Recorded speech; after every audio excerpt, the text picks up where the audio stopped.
नमस्कार, जय हिंद, सुप्रभात, राम राम। आप सभी का स्वागत है आपके अपने चैनल टीचर्स अकादमी पर। मैं हूं सुचित। साथियों, आपको पता है यूपी टेट एनईपी 2020 के तहत बहुत महत्वपूर्ण हो गया है। अब हर एक स्टेट जो है वह टेट को अनिवार्य कर रहे हैं। तो उत्तर प्रदेश में भी जो पुराने शिक्षक हैं उनके लिए तो अनिवार्य हुआ ही है। जो आगामी वैकेंसियां हैं शायद उसमें भी लग जाए, इसीलिए इस बार आप लोग टेट के जो 2, 3, 4 जुलाई को पेपर का डेट रखा गया है, आप लोग तैयारी में लगे रहें। और फॉर्म के जो इसके आवेदन है वह अप्रैल से शुरुआत में शायद होने लगे।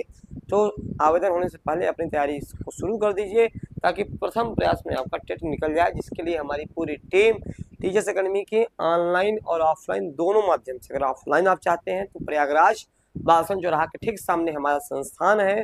ऑनलाइन तो हम आपसे जुड़े हुए हैं। अगर आप नए हैं चैनल से जुड़े हुए, चैनल को लाइक सब्सक्राइब शेयर जरूर कर दें। ठीक, चलिए। हाँ, तो यहाँ पर नया बैच देख रहे हैं। तो चलिए अब हम लोग शुरू करेंगे। पहला प्रश्न पे यहाँ पर बात करेंगे। पहला प्रश्न है साथियों कि निम्नलिखित में से मौखिक अभिव्यक्ति का रूप है। मौखिक अभिव्यक्ति का रूप है शुद्धवर्तनी, सुलेख, श्रुतलेख और आशु भाषण। जल्दी से बताना है आपको। बहुत कठिनाई नहीं होगी आपको इसमें।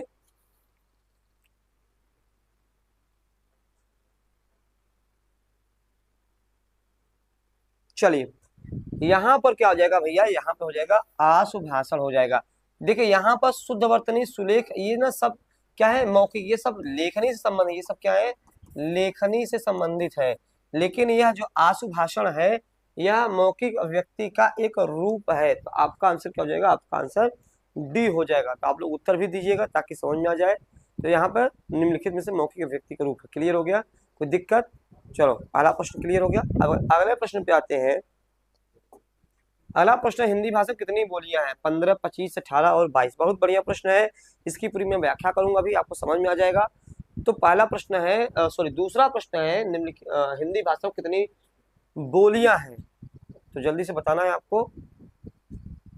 हाँ सर, मैं न्यू हूँ। हाँ, न्यू हूँ तो स्वागत है। नए हैं तो आपका टीचर्स अकेडमी के प्लेटफॉर्म पर कोई भी समस्या होगी ग्रुप में लिख दीजिए, मैसेज कर दीजिएगा। ठीक है, जल्दी से कमेंट करके बताइए इसको।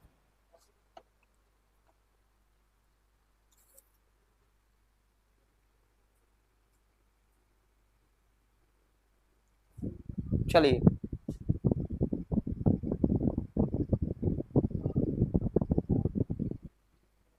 अब यहाँ पर हिंदी भाषा की बोलिए। ठीक है, यहाँ पे क्या है, 18 है। क्या है, 18 है। अब इसका पहले हम चलिए व्याख्या, इसका थोड़ा सा डिटेल लेते हैं। हाँ ठीक है, ये हाँ 5 उपभाषाएं हैं। 5 उपभाषाएं हैं। 5 उपभाषाएं हैं। ठीक है, यहाँ पढ़ेंगे।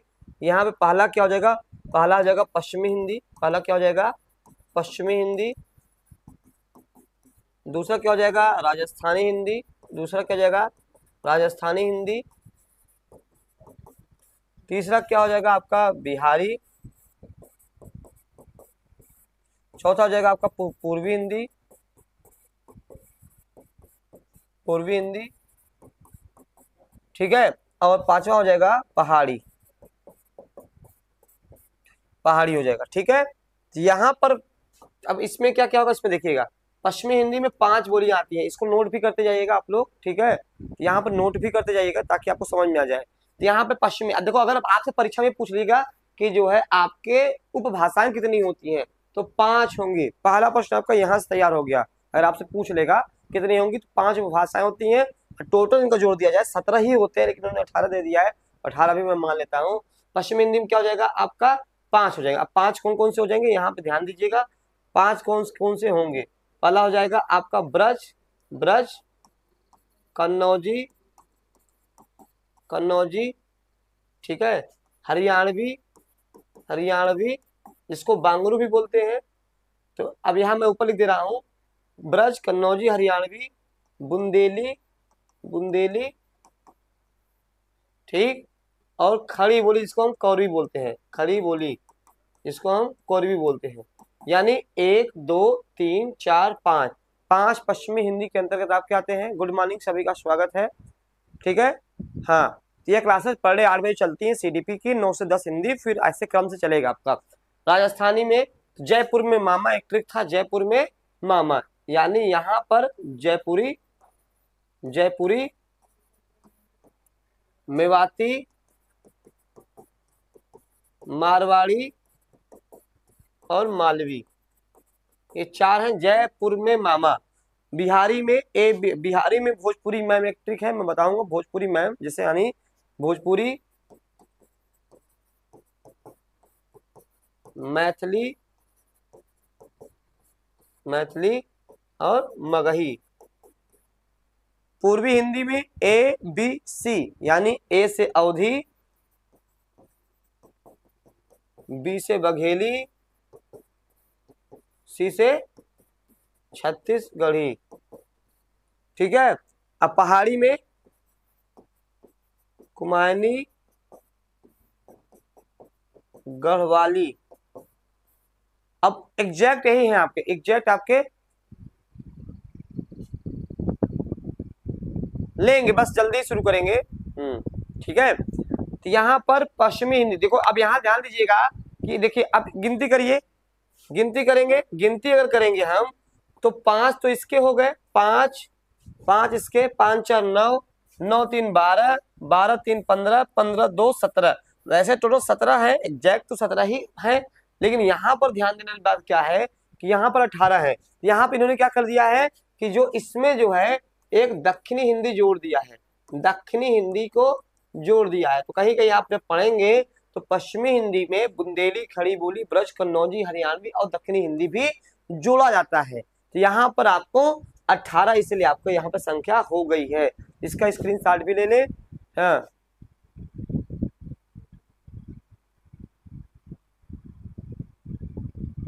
ठीक, चलिए क्लियर हो गया। यानी यहाँ पर आप इसका स्क्रीनशॉट ले लिए, मैंने पूरा देखिए लिख दिया है। अगर प्रश्न कहीं से भी बनेगा तो आप कर ले जाना, आपको दिक्कत नहीं आएगी। ठीक, चलिए अगला प्रश्न देखते हैं। अगला प्रश्न है भारतेंदु युग में निकलने वाली पत्रिका युग्म है। भारतेंदु युग में देखिए, भारतेंदु युग में देखिए, ध्यान लीजिए, भारतेंदु युग में खासियत रही है, जितने भी भारतेंदु मंडल से थे वो लगभग सब पत्र पत्रिकाओं के संपादन करते थे। यानी यहाँ पे कवि वचन सुधा, हिंदी प्रदीप, ठीक है, सरस्वती, माधुरी, कल्पना, ज्ञानोदय, नवनीत और कादम्बिनी, ये है पत्रिका युग बताना है। बाकी सब गलत है, एक ही सही होगा जो भारतेंदु युग वाला देखना है हमें।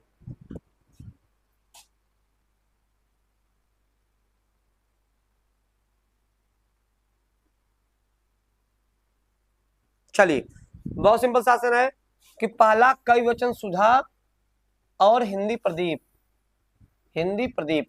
अब कवि वचन सुधा जो है, कवि वचन सुधा, अब देखो कवि वचन सुधा किसका है? भारतेंदु हरिश्चंद्र का, भारतेंदु हरिश्चंद्र का है।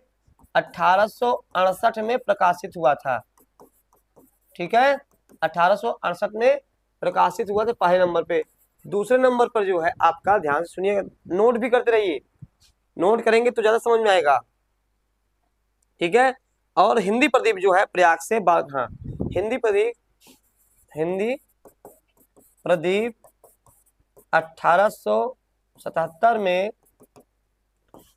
बालकृष्ण भट्ट ने प्रयाग, उस समय प्रयाग नाम था, प्रयाग से संपादित किया। यह एक मासिक पत्रिका थी, यह एक क्या थी? मासिक पत्रिका थी। तो हिंदी प्रदीप 1877 में, यानी ये जो पहला वाला विकल्प है ये भारतेंदु युग से संबंधित है। और भारतेंदु युग से इसके अलावा आनंद कादम्बनी हो गया, क्या बोलते हैं, ब्राह्मण पत्रिका हो गई प्रताप नारायण मिश्र की, कवि वचन सुधा हो गया, हरिश्चंद्र मैगजीन हो गया, ठीक है, बाल बोधनी हो गया, और ये आपका नागरी नीरद हो गया। ये सब भारतेंदु युग की जो है पत्रिकाएं हैं। क्लियर हो गए? यहाँ तक तो आपको कोई दिक्कत नहीं हुई होगी। देखिए, बाकी सरस्वती जो है वह द्विवेदी युग की है, सबसे प्रसिद्ध है। अब कहा जाता है सरस्वती पत्रिका में अगर किसी की कविताएं, उपन्यास, नाटक, कहानी अगर छपती थी वह रातों रात बड़ा स्टार बन जाता था। ये मतलब सरस्वती की महत्व था। और उसके संपादक जो है वह महावीर प्रसाद द्विवेदी जी थे। ठीक, चलिए, तो बहुत सारी बातें मैंने यहाँ बता दी है। आपका आंसर ए हो गया है। ठीक है, तद्भव पत्रिका के संपादक का नाम क्या है? देखिए, तद्भव पत्रिका कई बार पूछ चुका है, हर परीक्षा मुझे लगता है मोस्ट इंपॉर्टेंट यह प्रश्न है, हर एग्जाम में ज्यादातर पत्रिकाओं से अगर प्रश्न आते हैं तो तद्भव से संबंधित प्रश्न रहते ही हैं। ठीक, सत्याम, ठीक है।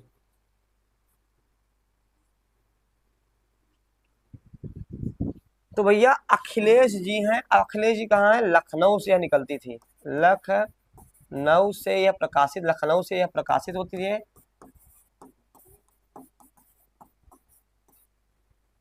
लखनऊ से यह प्रकाशित होती है, ठीक है, क्लियर हो गया। लखनऊ से प्रकाशित होती है, यह मासिक पत्रिका थी, अभी भी चल रही है, मासिक पत्रिका है, अभी भी यह चल रही है, वर्तमान समय में भी यह चल रही है, ठीक है। यहाँ पर अखिलेश का याद कर लीजिए, तो अखिलेश का कई बार पूछा गया, अभी कल के भी मैंने क्वेश्चन में कराया था इसको, कल भी देखो दूसरे सेंटेंस में आया था, आज दूसरे सेंटेंस में आया है, ठीक। और आधुनिक रचना के आधुनिक आधुनिक रचना की आधारशिला है, रचना की आधारशिला है, ठीक है। चलिए आगे बढ़ते हैं, अगला प्रश्न देखते हैं। 12 बरस लो कुकर जीवे और 13 लो जिए सिया। यह पंक्ति मैं आपको एक चीज बता दूं, आप अगर चले जाइए टीजीटी में, हिंदी में पीजीटी में चले जाइए, यानी कहीं भी चले जाइए, अगर सेंटेंस के रूप में प्रश्न पूछता है तो यह प्रश्न आपको प्रायः मिल जाएगा, इतना प्रसिद्ध यह लाइन है, ठीक है। यहाँ पर कह रहा है कि मतलब एक उम्र बता रहा है कि एक उम्र किसकी होनी चाहिए, ठीक है, कि 12, मतलब इसमें अभी पूरी लाइन नहीं दी गई है, पूरी लाइन दी गई होती तो इसमें कह रहा है 12 वर्ष जो है कुत्ते के जीने का समय होता है, और 13 वर्ष जो है सियार जानते हैं ना, सियार के जीने का समय होता है, ठीक, यही इसमें दिखाया गया है। अब चलिए, यह किसका है? जगनिक का है, जगनिक का है, जगनिक का, ठीक है। इनकी रचना है, यह रचना है परमाल रासो, परमाल रासो, परमाल रासो, यह राज, इसको हम लोग आल्हा खंड बोलते हैं, आल्हा खंड बोलते हैं। अगर आपको याद होगा साथियों कि आप लोग अगर मध्य प्रदेश में एक स्थान है मैहर, मैहर जो शारदा देवी माँ का मंदिर बहुत प्रसिद्ध है, अगर आप लोग याद करिए कि वहां शारदा माँ के मंदिर के पीछे आल्हा और उदल दो बहुत वीर थे, उनका आज भी अखाड़ा है। हम लोग, मैं तो कई बार गया हूँ, चूंकि मेरा क्षेत्र ही मध्य प्रदेश का, मैं रीवा जिले से संबंधित हूँ, तो वहां पर चूंकि रीवा से सतना बहुत दूरी नहीं है, तो मेरा आना जाना लगा रहता है, तो उम्मीद है आप लोग भी गए होंगे। तो वहां पर देखेंगे मंदिर के ठीक पीछे जाएंगे, पहाड़ है, पूरा मंदिर पहाड़ के ऊपर बसा हुआ है, उसके पीछे जाएंगे तो वहां पर आल्हा और उदल का जो है अखाड़ा है। और ये कहा जाता है और ये सिद्ध भी हो चुका है कि जो माँ शारदा देवी का प्रथम फूल चढ़ता है 4 बजे 3 बजे जो भी, वह सबसे पहले आल्हा और उदल आज भी चढ़ा के जाते हैं, एक रिसर्च का विषय रहा है, ठीक। तो यहाँ पर आल्हा उदल, और यह परमाल लासो, यह कब गाया जाता है जगनी? यह बरसात के मौसम में, कब गाया जाता है? बरसात के मौसम में गाया जाता है, बरसात के मौसम में, ठीक है, कई बार पूछा गया है, तो कब गाया जाता है? बरसात के मौसम में। हाँ, आप लोग भी सुनिए, आज यूट्यूब पे डालिए कैसे गाया जाता है, के मौसम में गाया जाता है, गाया जाता है, ठीक है। आप लोग यूट्यूब पे जाइएगा, बस डाल दीजिए कि आल्हा खंड कैसे गाया जाता है, ठीक, तो आपको ऑटोमेटिक दिख जाएगा। तो 12 बरस, इसमें और लाइन थी छतरी के, इसमें मैंने छतरियों के बारे में बताना था, छतरियों की उम्र कितनी होनी चाहिए यही बताना था, ठीक। तो चलिए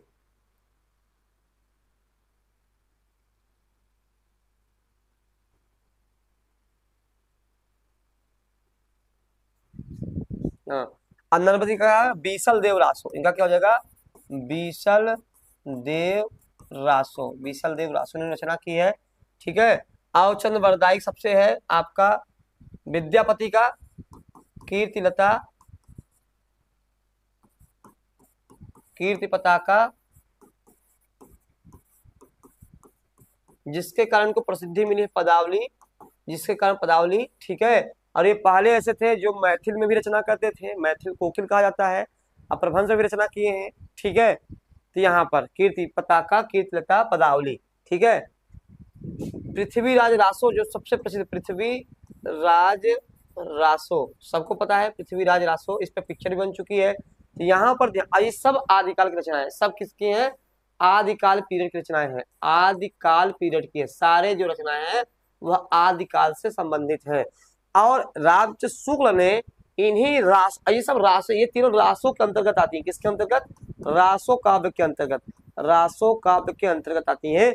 और इसी के आधार पर रामचंद्र शुक्ल ने इसका नाम वीर गाथा काल रखा है, क्योंकि देखिए ये सब वीर परक रचनाएं ही आपको देखने को मिलेंगी। यानी कितने सारे डिटेल में आपको यहाँ पे दे दे रहा हूँ ताकि आपको क्लियर हो जाए। चलिए आगे बढ़ते हैं। आगे है, निम्नलिखित में से किस देश में हिंदी भाषा का प्रयोग लिखने एवं बोलने के लिए किया जाता है? यानी एक ऐसा देश जो भारत के बाहर का है, वहां पर भी हम लोग जो है इसका प्रयोग करते हैं हिंदी, और हिंदी भाषा का प्रयोग करते हैं। ऑस्ट्रेलिया, दक्षिण अमेरिका, पाकिस्तान और मॉरिशस।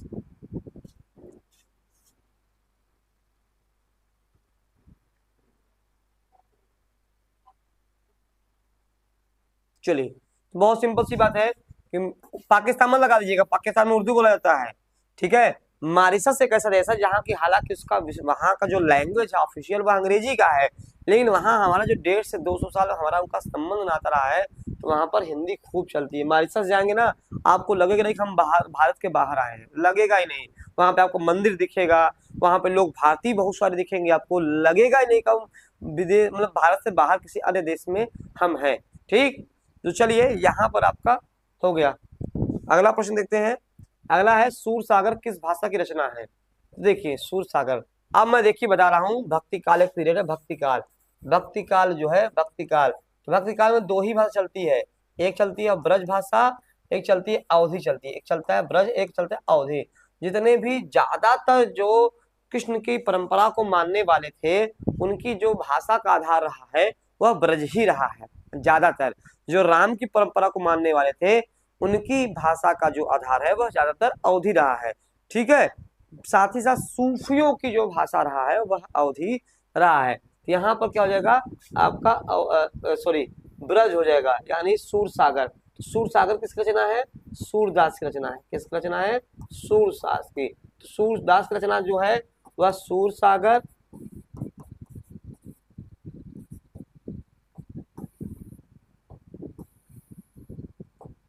सूरसागर,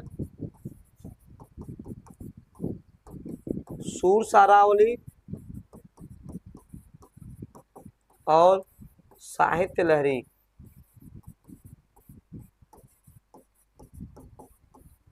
ठीक है, चलिए।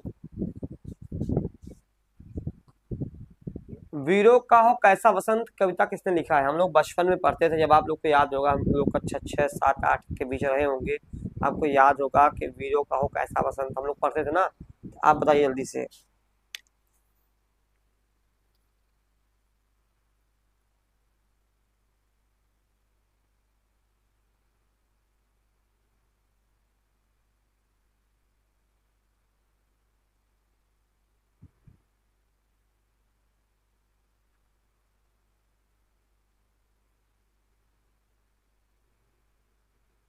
चलिए भैया जल्दी बताइए।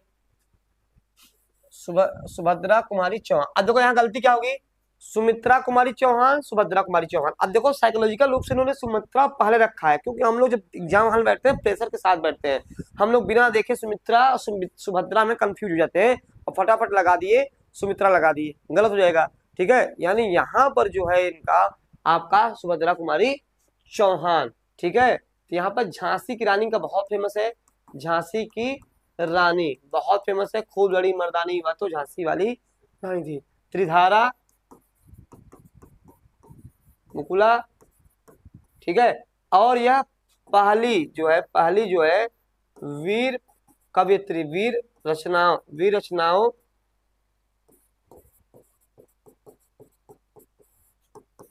की कवियत्री थी, ठीक है। तो ये चीज जरूर ध्यान रखिएगा, हम लोग खूब पढ़े इनको, बचपन में खूब पढ़े हैं। हाँ, सुभद्रा कुमारी चौहान, तो याद कर लीजिए। हाँ, मुकुल है इसको, चलिए इसको सही लिख दूं, मुकुल, ठीक है। चलिए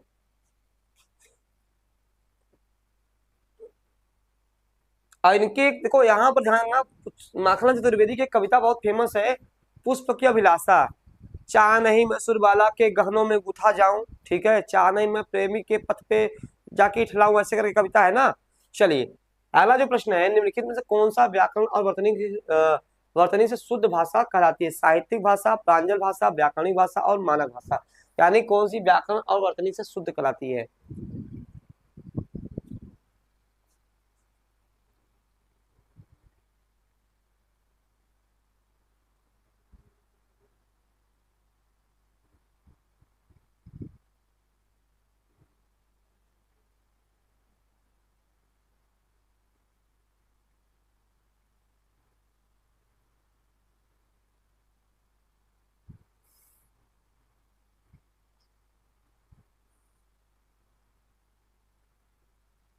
चलिए जल्दी बताइए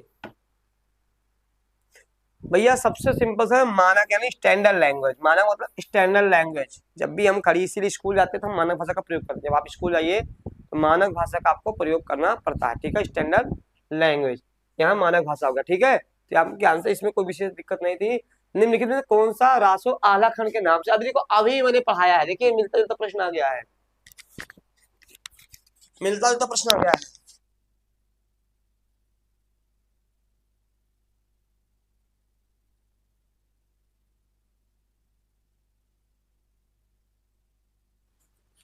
यानी यहाँ पर जो है आपका, अभी मैंने इसको थोड़ी देर पहले ही बताया था।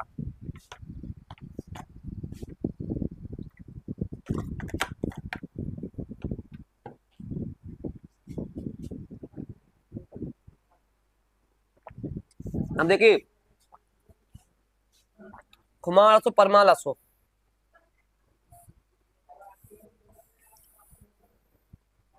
देखो पृथ्वी रासो क्या हो जाएगा? चंद्रबरदाई। खुमार रासो दलपति विजय। परमान लासो जगनीक, जिसको हम आलाकर्ण भी कहते हैं। नरपति नाल। ये बीसल देवास एक जान लीजिए।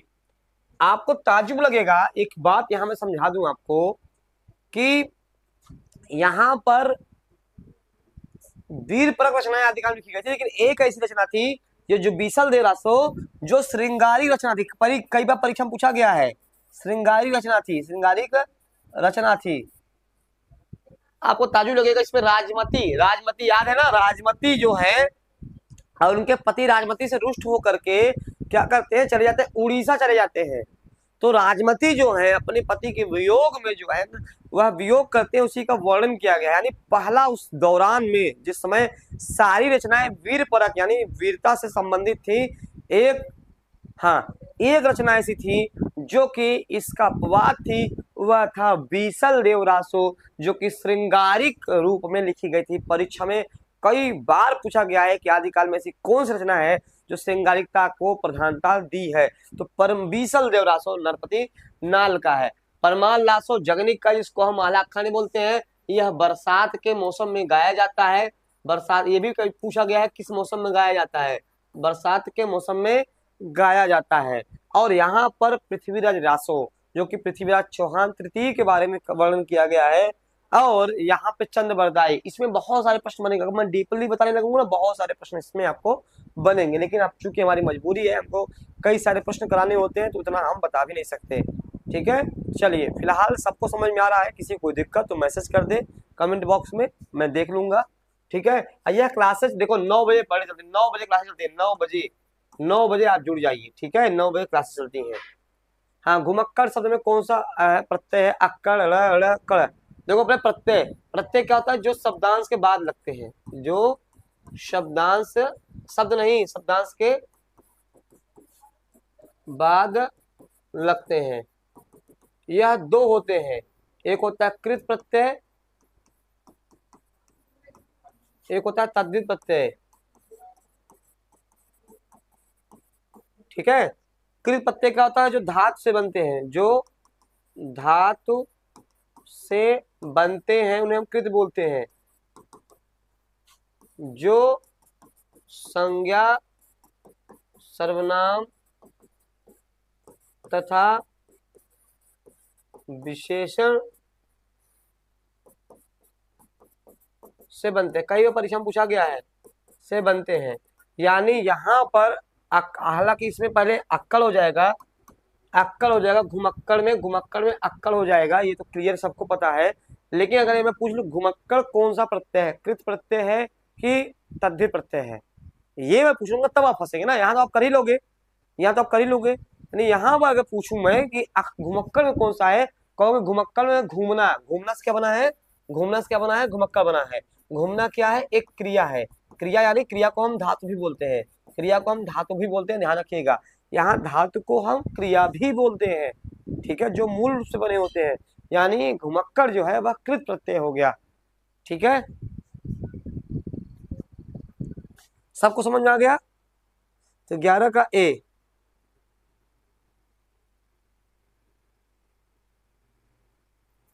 चलिए आगे बढ़ते हैं।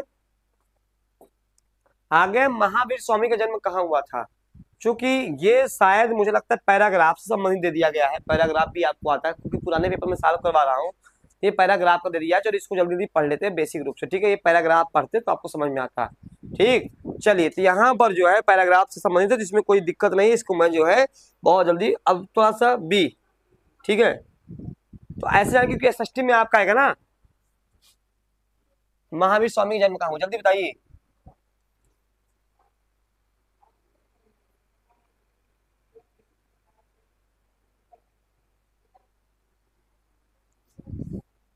पारापुरी में जन्म हुआ था,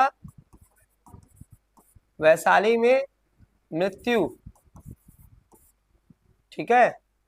अच्छा ये बताइए, जल्दी से कमेंट करिए कि जैन धर्म के संस्थापक कौन थे, जैन धर्म के संस्थापक कौन थे,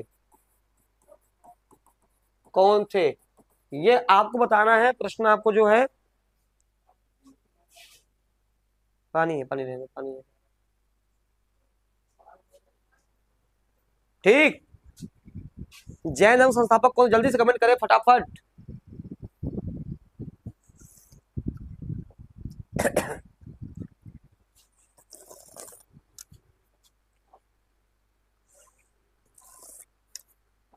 जन्म, अरे उल्टा हो गया भाई, उल्टा उल्टा, सब ध्यान नहीं दिए, चलो उल्टा कर दिया। जन्म वैशाली में, मृत्यु पावापुरी में, ठीक है, चलो गलती हो गई थी, इसको सही कर लो, ठीक, चलो। हाँ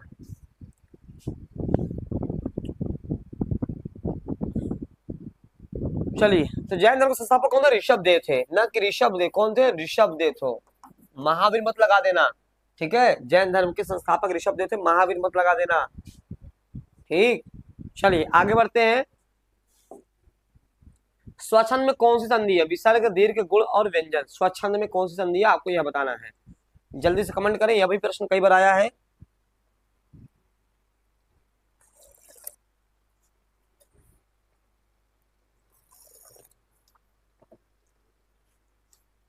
क्या बनेगा आपका, व्यंजन संधि होगा, कैसे बनेगा, स्व प्लस अच्छ बनेगा, स्व प्लस छंद बनेगा, स्व प्लस छंद बनेगा। तो हमेशा छ के पहले, छ के पहले क्या हो जाएगा, छ के पहले क्या हो जाएगा, आधा च हो जाएगा, आधा च हो जाएगा, बस यही नियम है। क्या बनेगा, स्व छंद बन जाएगा। ऐसे आपका परि प्लस छेद, परि प्लस छेद क्या बनेगा, परिच्छेद, परिच्छेद, अनु प्लस छेद, अनु प्लस छेद क्या हो जाएगा, अनुच्छेद, ठीक। ये तीनों बहुत बार पूछे गए हैं, यह क्या है, व्यंजन संधि के अंतर्गत आपका आता है, व्यंजन संधि के अंतर्गत आपका यह आता है। क्लियर हो गया, यहां से कोई दिक्कत, 13 का डी, 13 का डी, बहुत अच्छा, स्वच्छंद यानी व्यंजन संधि, ठीक है।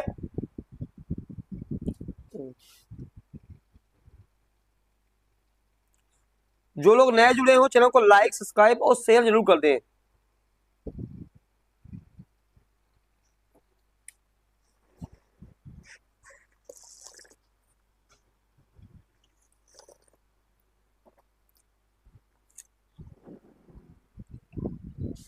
महात्मा बुद्ध ने जब बुद्धत्व प्राप्त किया तो उनकी अवस्था कितनी थी, ठीक है, 12 वर्ष, 35 वर्ष, 45 वर्ष और 80 वर्ष।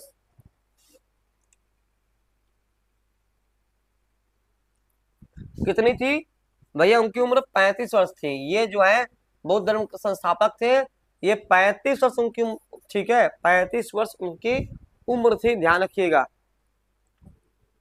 श्रुति धर्म का अर्थ क्या है? जैन धर्म, बौद्ध धर्म, मुस्लिम धर्म और वैदिक धर्म।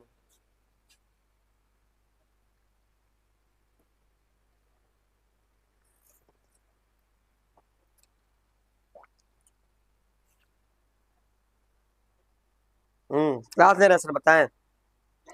गुड, क्लास में हूँ, बताइए आप। क्या है तो सुबह चल रही तो है। चलिए अभी इसकी व्यवस्था करते हैं, जो कि क्लास लेने की व्यवस्था आप ही करते हैं। आ जाएगा, सब रखा हुआ कमरे, बस यहाँ नहीं आ पा रहा। चलिए आता है, अल्लाह को।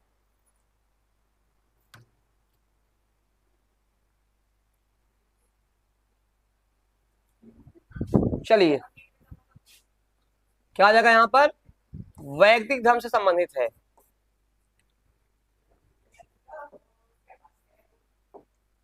निमित्त शब्द का पर्याय क्या है? निमित्त शब्द का पर्याय क्या है?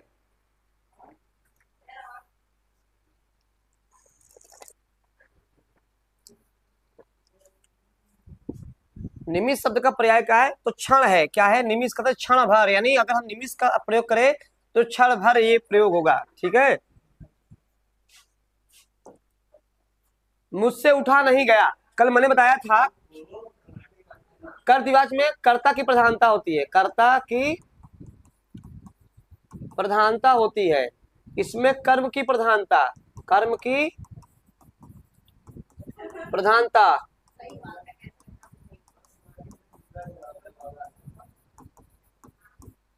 भाव की प्रधानता। ठीक है। यहां पर ध्यान देने वाली बात क्या है कि मैंने एक बताया था कर्म में द्वारा। ठीक है। इसकी पकड़ है, जैसे वह खाना खाता है तो मेरे द्वारा खाना खाया जाता है। वह किताब पढ़ता है, किताब मेरे द्वारा पढ़ी जाती है। यानी यहाँ पे द्वारा आप पहचान लेंगे तो तुरंत लगा कर्मवाच्य। इसमें नहीं लग गया, नहीं लग गया, द्वारा लग गया। ठीक है। इसमें द्वारा के साथ नहीं लग गया, नहीं तो रहेगा ही, क्या हो जाएगा? वह भाववाच्य हो जाएगा। यानी मुझसे उठा नहीं गया, यानी मेरे द्वारा उठा नहीं गया। यानी यहाँ पे क्या हो जाएगा? ये तो वाच्य तीन प्रकार के होते हैं, कर्तवाच्य, कर्मवाच्य और भाववाच्य। प्रश्न कैसे बनेंगे? कह दे देगा कर्तवाच्य का कर्मवाच्य बदलिए, कर्मवाच्य का भाववाच्य बदलिए, या भाववाच्य का कर्तवाच्य बदलिए। ऐसे प्रश्न पूछे जाते हैं। आप लोग उम्मीद है इस चीज को कर ले जाओगे।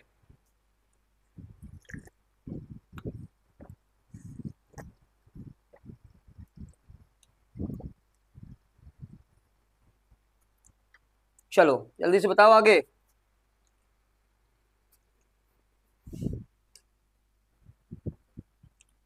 जिसकी पूर्व में कोई आशा न हो, जिसकी पूर्व में कोई आशा न हो, प्रत्याशा, अप्रत्याशित, अपरिमेय, अनाहुत।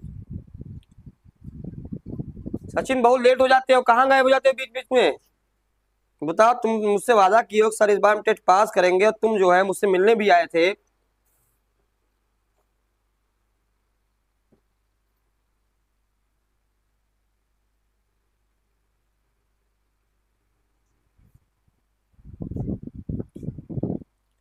भैया अप्रत्याशित हो जाएगा। क्या हो जाएगा? प्रत्याशा। प्रत्याशा में जिसकी आशा हो, जिसकी आशा हो, प्रत्याशा, प्रति प्लस आशा, जिसकी आशा हो उसे हम क्या बोलेंगे? प्रत्याशा बोलेंगे। अनाहुत, जो बिन बुलाए आ जाए, जो बिन, जैसे मेहमान बिन बुलाए आ जाए, ठीक है, उन्हें क्या बोलेंगे? अनाहुत बोलेंगे। अपरिमेय, जिसको, जिसकी माप न हो सके, जिसकी माप न हो सके। ठीक है, इसको आप कर लीजिएगा।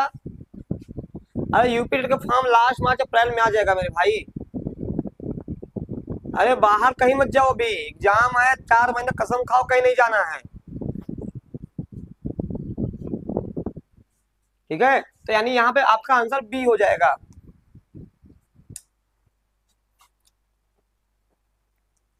गोधूम का तद्भव है। अब देखो, तत्सम तद्भव, तत्सम तद्भव। ठीक है, यानी तत्सम का मतलब संस्कृत वाले शब्द, संस्कृत ऐसे शब्द जिनका प्रयोग आज भी हम कर रहे हैं। तद्भव का मतलब ये होता है जिनका संस्कृत के ही शब्द, जिनका परिवर्तन हुआ है। यहाँ पर गोधूम क्या है? गोधूम एक तत्सम शब्द है। गोधूम का क्या हो जाएगा? गेहूं, गाय, गोबर, गोधन। क्या जाएगा? गेहूं हो जाएगा, गेहूं, गेहूं। ठीक है, इसमें नहीं लगता कि आपको कोई दिक्कत आपको आएगी।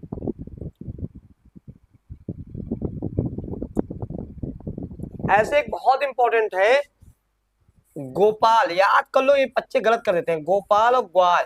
तो ग्वाल जो है वह तद्भव शब्द है, और गोपाल चूंकि लग रहा है संस्कृत का शब्द कठिन शब्द लग रहा है, तो ग्वाल हम कभी क्या करते हैं, लगा देते हैं, हमें लगता है कि यह तत्सम शब्द नहीं, गोपाल तद्भव है, ग्वाल, ये याद करिए, अपवाद इससे प्रश्न नहीं फंसा। देखो ऐसे प्रश्न पढ़िए जो फंसाने वाले हों।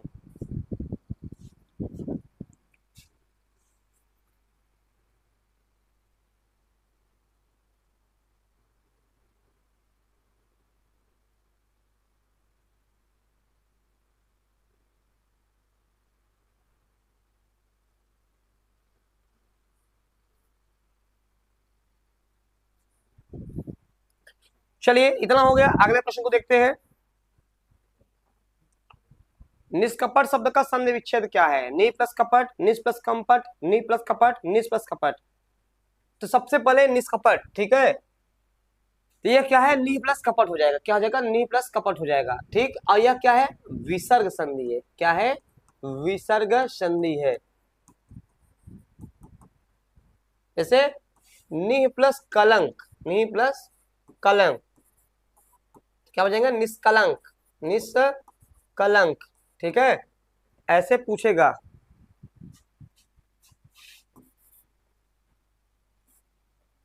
चलो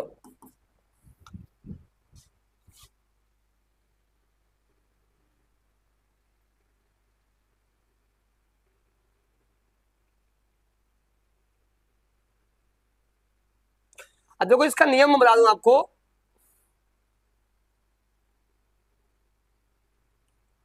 देखो कैसे होता है, इसका नियम समझिए। विसर्ग के पहले, ध्यान सुनिएगा, विसर्ग के पहले ई या उ हो, विसर्ग के पहले ई या उ हो, तथा बाद में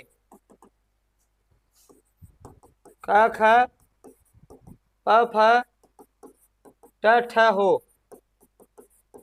तो विसर्ग के स्थान पर ये श हलंत वाला यानी आधा हो जाता, स हो जाता है।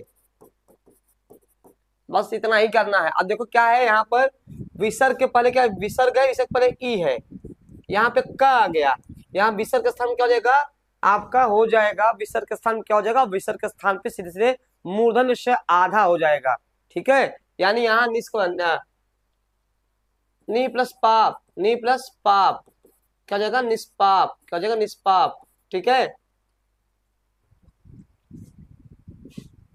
चलो समझ गया, इसका कोई दिक्कत। नी प्लस फल, बहुत सारे इसके उदाहरण हैं।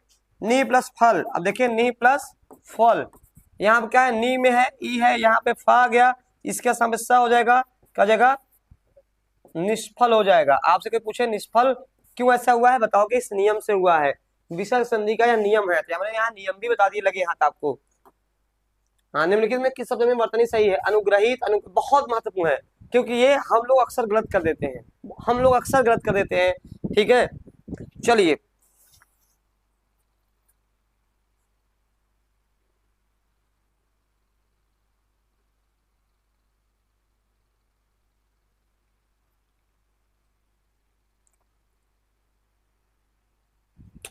भैया क्या हो जाएगा, अनुग्रहित, क्या हो जाएगा, अनुग्रहित, अनुग्रहित, अनुग्रहित, अनुग्रहित, ये कुछ नहीं होगा, अनुग्रहित हो जाएगा, ठीक है। चलिए आगे बढ़ते हैं। अपेक्षा का विलोम, अपेक्षा का विशेषण क्या होगा, विशेषण सापेक्ष, उपेक्षा, निरपेक्ष, अपेक्षित, जल्दी बताइए।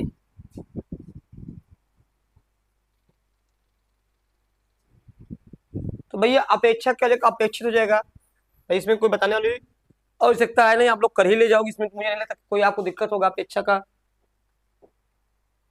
सध्वनि का उच्चारण स्थान क्या है, दंत, मूर्धा, ताल, तंताल। अब देखो यहां पर इचु, यश, नाम, ताल, ये ट्रिक याद कर लेंगे, कुछ दिक्कत नहीं है।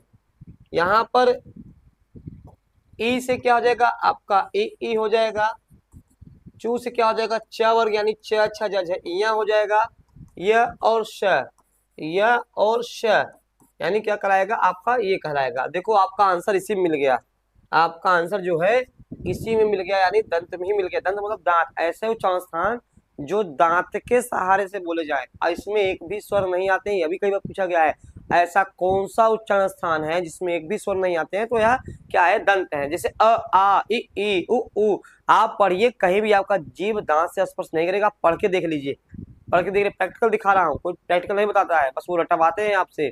ठीक है, तो यहाँ पर ठीक, हाँ नहीं थोड़ा सा गड़बड़ हो गया है यहाँ पे, मैं इसका चलो ये कर दे रहा हूँ। यहाँ पर करना इचु यश नाम तालु, इचु यश नाम तालु। ठीक है, यहाँ पर बस ये करना था, यहाँ पर तालु, यानी ई से क्या हो जाएगा आपका, ई हो जाएगा। चू से क्या हो जाएगा आपका, च वर्ग हो जाएगा, च वर्ग हो जाएगा। य और श क्या कहलाएगा, वो कहलाएगा। दिमाग कहीं चल रहा था और यहाँ पर इसको मैं सही कर दे रहा हूँ, दंत। ठीक है, अब देखिए तुलसा नाम दंत, तुलसा नाम दंत। ठीक है, यानी त वर्ग हो जाएगा, त वर्ग हो जाएगा, ल और स, ये वाला सा आपका आएगा इसमें ये। अब दांत के सहारे से स्वर नहीं बोले जाते हैं, दांत के सहारे से एक भी स्वर नहीं बोले जाते हैं। ठीक है, यहाँ पे ऋतु रचना मूर्धा, ऋतु रस नाम मूर्धा, यानी री हो जाएगा आपका, री हो जाएगा, ट से ट वर्ग हो जाएगा, अणा हो जाएगा, र और स, र और श, यानी ये वाला स इसमें आएगा, ये वाला स इसमें आएगा। जो परीक्षा में पूछा गया आपको वो ये वाला सा पूछा गया है। ठीक है, थोड़ा सा मिस्टेक हो गया था, चलिए हाँ वो सही हो गया है। वो थोड़ा सा पढ़ाते पढ़ाते ना दिमाग में बहुत सारी चीजें बैठी रहती है, इसलिए दिमाग में गड़बड़ा जाएगा। इच्छु यश नाम तालु, तुलसा नाम दंत, यानी ये दंत में, हाँ दंत में एक भी स्वर नहीं आते, एक भी स्वर नहीं आते, इस चीज का विशेष ध्यान रखिएगा। ठीक है, एक भी स्वर नहीं बोले जाते हैं। चलिए अत्यंत शब्द में प्रयुक्त उपसर्ग है। अब उपसर्ग क्या होता है, जो शब्दांश के पहले लगते हैं, जो शब्दांश के पहले लगते हैं, शब्दांश के पहले लगते हैं, उन्हें क्या बोलते हैं, उपसर्ग बोलते हैं। और उपसर्ग का काम क्या होता है, दो काम होता है, या तो शब्द के अर्थ को चेंज कर देते हैं, जैसे शुद्ध लिखा हमने अ उपसर्ग लगा दिया, अशुद्ध हो गया। जय लिखा परा उपसर्ग लगा दिया तो पराजय होगा, जय का पराजय, यानी विलोम कर देता है। और कभी कभी क्या करता है, शब्द के अर्थ को और अच्छा कर देता है, जैसे अशुद्ध, शुद्ध है हमने कहा विशुद्ध, तो और अच्छा हो गया। ठीक, चलिए यहाँ पर अत्यंत, ठीक है, अत्यंत यह संधि आपने पढ़ा होगा। अब यह इस, अब देखो यहाँ पे संस्कृत में उपसर्ग 22 है, तो अगर ये प्रश्न पूछता है उपसर्गों की संख्या, हिंदी में उपसर्ग की संख्या 10 मानी गई है। यानी उपसर्ग जो होते हैं संस्कृत में भी होते हैं, हिंदी में भी होते हैं, अरबी और फारसी में भी होते हैं, ध्यान सुनिएगा। ठीक है, जैसे यहाँ पे अति प्लस अंत, क्या तोड़ेंगे, अति प्लस अंत, अति प्लस अंत। ठीक है, यहाँ पे क्या हो जाएगा, अति प्लस अंत, यण संधि हो गया, ई है, यहाँ पे अ है, ई और अ का यह हो गया। ठीक है, यह आधा हो जाएगा, क्या बन जाएगा, अत्यंत, यानी कुल मिलाकर के आपका अति उपसर्ग हो गया। ठीक है, अति उपसर्ग हो गया, यहाँ पर कोई दिक्कत आपको नहीं है। ठीक, तो जो है आपका 24वें का जो है आपका प्रश्न का उत्तर क्या हो जाएगा, आपका डी हो जाएगा, अत्यंत। ये देखो ये सब कुछ ना बहुत कठिन होते हैं, जैसे ऐसे स्वागत, स्वागत ऐसे पूछेगा स्वागत, तो आप स्व लिख देगा, सु प्लस आगत, ये सब फंसाऊ वाले होते हैं, सु प्लस आगत। हमने कहा पर्यावरण, पर्यावरण, ये में फंस जाएंगे, परि प्लस आवरण। ठीक है, आवरण। ठीक, कुछ ऐसे होते हैं जो ज्यादातर फंसा देते हैं, हाँ है ना। अनाहुत का मतलब क्या है, यहाँ अनाहुत का कॉन्सेप्ट कहाँ आया है, उपत्यका का अर्थ क्या है,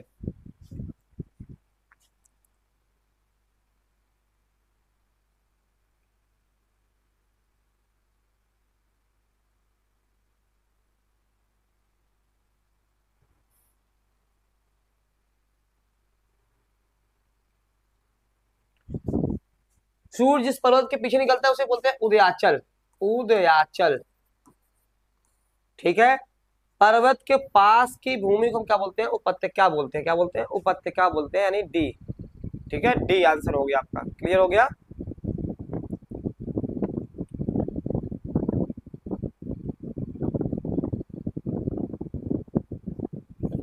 चलिए अगला प्रश्न देखते हैं।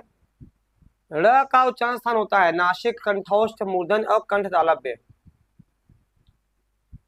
अंगा है, जब मैं चेक कर लूं क्या है इसका एग्जैक्ट, अब टाइपिंग मिस्टेक नहीं हो, मैं देख लूं। अंगा है।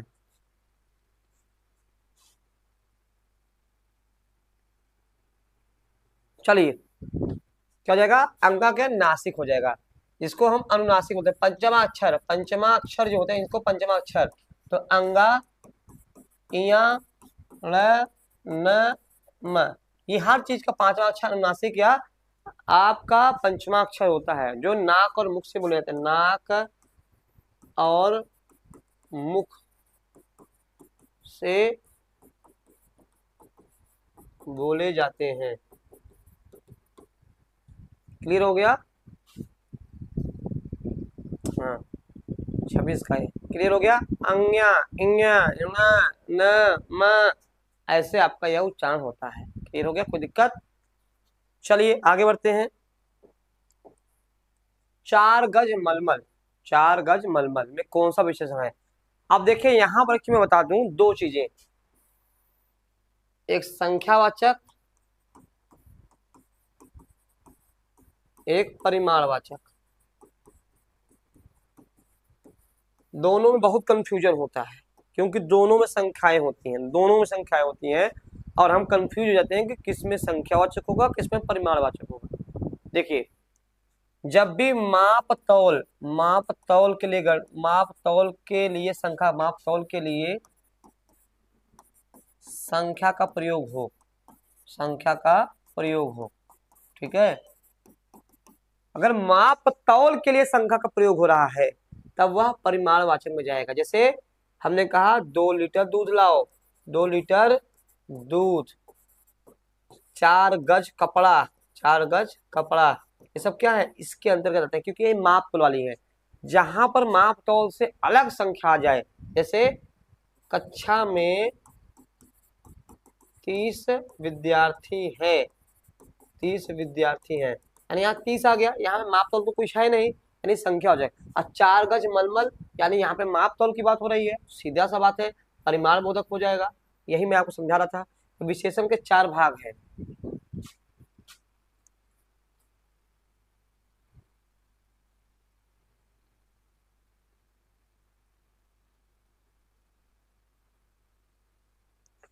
जितने भी साथी आज आए हो चैनल को सब्सक्राइब कर दे, ताकि उनको सूचनाएं मिलती रहे।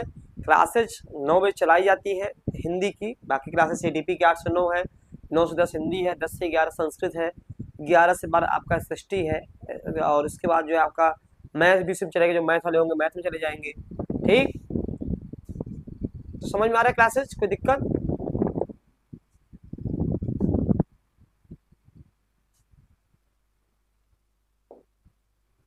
शीश का तत्सम क्या होगा? देखो शीश का तत्सम, यानी शीश इसका मतलब तद्भव है। शीश क्या मतलब है? तद्भव है। पहले प्रश्न में ही उत्तर ढूंढिए, पहले प्रश्न में ही उत्तर ढूंढिए, ये सोचिए कि ये प्रश्न कहाँ से बन रहा है, कैसे बन रहा है, इसको भी हमें लाना है। ठीक है, तो जल्दी से बताइए शीश जो है,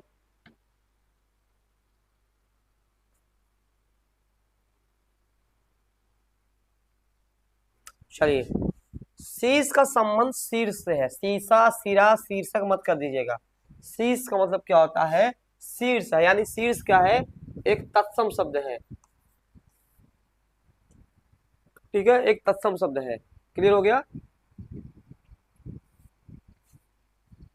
हाँ चलिए आगे बढ़ते हैं। चौराहा शब्द में समास है, चौराहा। ठीक है, एक समास कर्मधारय, द्वंद्व, द्विगु। एक सूत्र है संख्यावाचे द्विगु, संख्यावाचे द्विगु। ठीक है, अब हर में संख्या नहीं दिखेगी, इसके बहुत सारे अपवाद हैं। ठीक है, जहां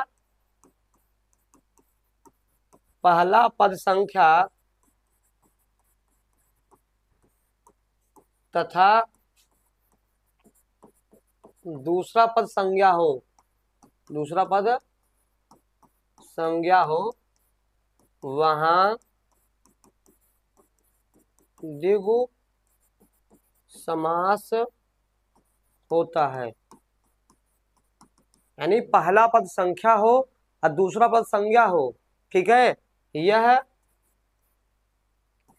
उत्तर पद प्रधान समास होता है। ये भी पूछ लेता है उत्तर पद प्रधान समास।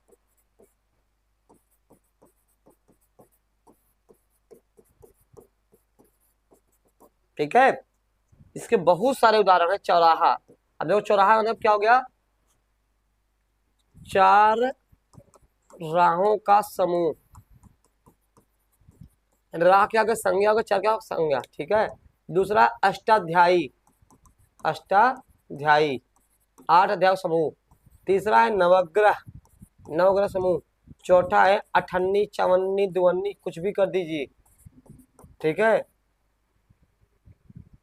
नवग्रह। ये सब आपके क्या हो जाएंगे, ये सब आपके तो अष्टाध्यायी, चौराहा, नवग्रह और अठन्नी, ठीक, ये सब किसके उदाहरण है, ये सब द्विगु के उदाहरण है। किसके, द्विगु समास के आपके उदाहरण है। क्लियर हो गया। तो यहाँ पर जो है 29 का सी हो जाएगा। तो क्लियर, हाँ चलिए अब आखिरी प्रश्न पे आएंगे।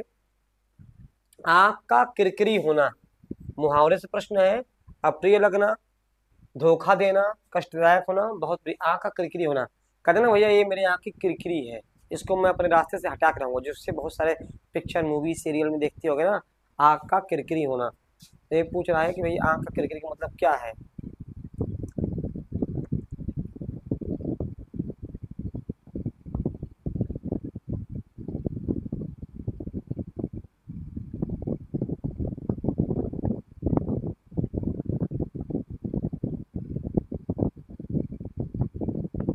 जल्दी से बताइए भैया। अप्रिय लगना, बहुत सिंपल सी बात है, अप्रिय लगना, ठीक है, अप्रिय लगना। यहाँ आंख का किरकिरी का आपका ये हो जाएगा, ठीक है, अप्रिय लगना।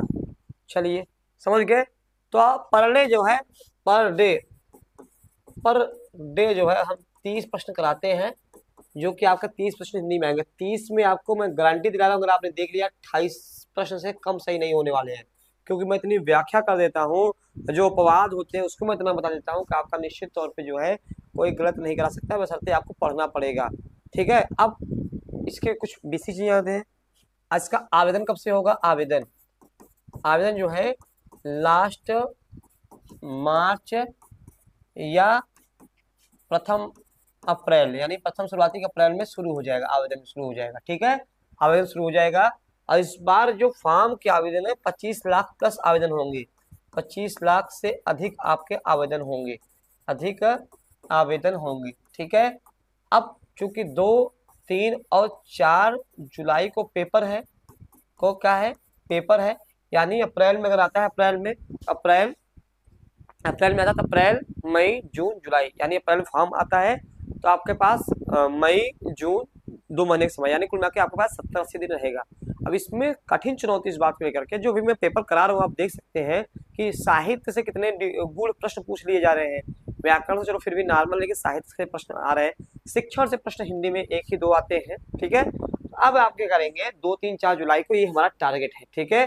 अब आपको 90 नहीं दिलाना है, 100 प्लस अंक दिलाना है, 100 प्रश्न से अधिक, 100 प्रश्न से अधिक आपको सही करवाना है, ठीक है, 100 प्रश्न से अधिक आपको सही करवाना है। तो ध्यान रखिएगा इस चीज का। यहाँ 90 का हम लोग फेर नहीं पड़ेंगे, चाहे आप ST/SC हो, चाहे OBC हो, जो खासतौर नौकरी करने वाले शिक्षक गण है उनके लिए तो विशेष तौर पे उनको, क्योंकि नौकरी के सवाल है, आप लोग जो है, मैं बार बार कर रहा हूँ कि लग जाइए। अब क्लासेस का शेड्यूल है, सुबह जो है, सुबह जो है 8 बजे आपका CDP है, 9 बजे आपका हिंदी है, 9 बजे आपका हिंदी जो भी मैं पढ़ा रहा हूँ, 10 बजे आपका संस्कृत है, ठीक है, 11 बजे आपका SST है, और इसी 11 बजे आपका मैथ है, ठीक है, जो मैथ वाले होंगे मैथ में चले जाएंगे, और 12 बजे जो है आपका पर्यावरण है। ये टाइम शेड्यूल है पर डे का सुबह टाइम शेड्यूल है। आप लोग का जो है सब्सक्राइब कर देंगे तो आपको सूचनाएं मिल जाएंगी, इन्फॉर्मेशन आप तक पहुंच जाएगा। ठीक है, अब आपको ऑनलाइन करना है, अगर ऑफलाइन करना है सर हमको ऑफलाइन आना है, ऑफलाइन आना है तो ऑफलाइन भी क्लासेस स्टार्ट है। ठीक है, ऑफलाइन स्टार्ट है तो ऑफलाइन में अगर आपको यही पूरी टीम पढ़ाएगी, ऑफलाइन पर ही पढ़ाएगी, आपको कुछ नहीं करना है। आपको बस ये 96 28 95 92 37 पे कॉल कर देना है, कोई भी जानकारी चाहिए। और यह जो है प्रयागराज में है, प्रयागराज के संस्थान है, प्रयागराज के बासुन चौराहे पर है। आपको एड्रेस टैग कर दिया जाएगा किस एड्रेस पे जाना है। तो हमारे यहाँ पहली प्रायोरिटी है। अब हम लोग देंगे क्या, अभी टेस्ट करा रहे हैं, फिर थ्योरी कराएंगे, फिर टॉपिक वाइज टेस्ट कराएंगे। हर एक मतलब जैसे वर्णमाला है, वर्णमाला से टेस्ट कराएंगे, फिर संधि, समास, अलंकार, रस, छंद और साहित्य से प्रश्न कराएंगे, टॉपिक वाइज टॉपिक प्रश्न कराएंगे। उसके बाद फिर हम पूरा संपूर्ण टेस्ट लेंगे आपका, पूरे यानी आपका 30 में 30 कैसे गेन हो, 30 में 30 कैसे आपके नंबर आए। ठीक है, तो हमारा जो टारगेट है वह 100 प्लस लाने का, यानी आप 88 89 82 का यहाँ कोई चक्कर नहीं है। मैं गारंटी देता हूँ, आपसे वादा करता हूँ कि अगर आप ये क्लास में रेगुलर बने रहे तो मेरी वॉइस रिकॉर्ड कर लीजिए कि आपका 100 से अधिक प्रश्न सही होने वाले हैं, यानी आपका अच्छे खासे नंबर आपके आएंगे, नहीं कि पास हो गए किस तरीके से। ठीक है, इंग्लिश भी चलेगी सचिन, इसमें इंग्लिश भी है। अब देखो यहाँ पर समझिएगा, ये जो 10 बजे है ना, यहाँ पे आपका अंग्रेजी रहेगा। ठीक है, ये अंग्रेजी रहेगा, निश्चिंत रहो आप लोग। ठीक है, ये जो 10 बजे वाला क्लास है, तो एक साइड संस्कृत एक साइड अंग्रेजी। तो जो संस्कृत वाले हैं, संस्कृत वाले वो संस्कृत पढ़ेंगे, जो अंग्रेजी वाले हैं वो अंग्रेजी पढ़ेंगे। ऐसे ही 11 बजे जो एसएसटी वाले बच्चे हैं वह एसएसटी पढ़ेंगे, और जो मैथ और साइंस वाले बच्चे हैं तो वह मैथ और साइंस। मैंने ऐसे बनाया ही हुआ है क्योंकि सीडीपी, हिंदी और संस्कृत अंग्रेजी एक कॉमन है, ये सबको पढ़ना पड़ेगा। ठीक है, लेकिन आगे की चीजें जो है वह आपको मतलब अलग हो जाएंगी, तो मैंने इसलिए पूरा बना दिया है। तो ऑनलाइन और ऑफलाइन दोनों है। सुबह 8 बजे से सुबह 8 बजे से क्लासेस चल रही हैं।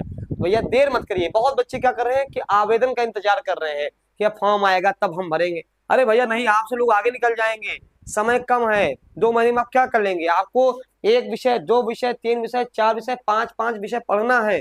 अब 5 विषय का समझ रहे हैं पढ़ने का कितना ज्यादा जो है आपके ऊपर प्रेशर रहेगा। पहले से पढ़ते रहेंगे इतना प्रेशर आपके ऊपर नहीं आएगा और आसानी से क्वालिफाई कर जाएंगे। फिलहाल आज इतना ही, कल फिर मिलेंगे नए क्लास के साथ। ठीक है, तो 96 28 95 92 37 ये हमारा नंबर है। इस नंबर पे आप जो है कॉल करिए, जानकारी लीजिए। अगर मुझसे बात करना चाहते हैं तो मुझसे बात हो जाएगी, क्या क्या समस्याएं हैं। एनईपी 2020 इतना इंपॉर्टेंट है कि आपको टेट पास करना ही पड़ेगा। फिलहाल इतना ही। जो नए साथी हैं जिनको लाइक, सब्सक्राइब और शेयर जरूर कर दें ताकि उनको इन्फॉर्मेशन मिलता रहे, या जो आपसे परिचित लोग पढ़ना चाहते हैं उनको भी इन्फॉर्मेशन मिलता रहे। धन्यवाद।